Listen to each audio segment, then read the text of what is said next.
তুমি এত বড় বিজনেসম্যান, হ্যাঁ বলো কেন তোমার বউকে ডিভোর্স দিতে চাও? প্রধান সাহেব, আমার বউ এত পরিমাণ মেকআপ করে সারাদিনে আমার প্রচুর টাকা খরচ হয়ে যায়, আমি আর সেই টাকা খরচ করতে পারছি না, তাই আমি আমার বউকে ডিভোর্স দিতে চাই। আরে তুমি তাকে একটু বোঝাও। अच्छा। প্রধান সাহেব, তাকে বুঝাইতে বুঝাইতে আমার মাথার চুল একেবারে পাকা শুরু হয়েছে, আর তাকে কোনোদিন বুঝাইতে পারিনি আর কোনোদিন পারবো না। ও বুঝতে পারছি, ভালো কথা কাজ হবে না। আচ্ছা তুমি তোমার বউটাকে এসে যাও তো আমার কাছে। আরে প্রধান সাহেব, বউকে নিয়ে এসে আপনি কি করবেন? বউ তো বউই হয়।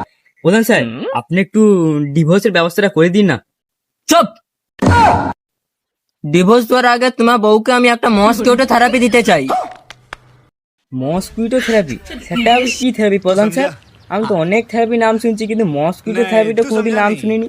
ওই যে দেখতে পারো গোয়াল ঘরটা, ও গোয়াল ঘরটার ভিতরে যদি তোমার বউকে 1 ঘন্টা রাখি, মশার কামড়ে মেকআপ ফেকআপ সব ভুলে যাবে। ও প্রধান সাহেব, আপনার মাথায় তো দারুণ আইডিয়া। আমি এক্ষুনি যাতে হ্যাঁ আমার বউকে নিয়ে আসতে হয়।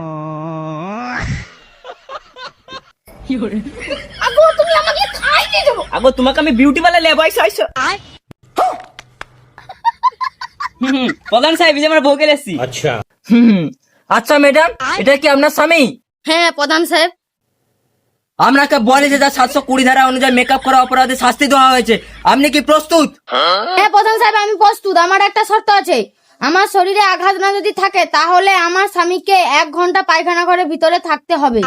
আরে হ্যাঁ হ্যাঁ, 1 ঘন্টা গোল করে মশার কামড় খাও, তারপর সব ফুটানি বন্ধ হয়ে যাবে। বেশি বাবা কারণে আমার ফুটো আছে বলে আমি ফুটানি দেখাই দিই। ইনি প্রবলেম কি হয়েছে? হয়েছে, চলো চলো হ্যাঁ চলো চলো চলো। চলো।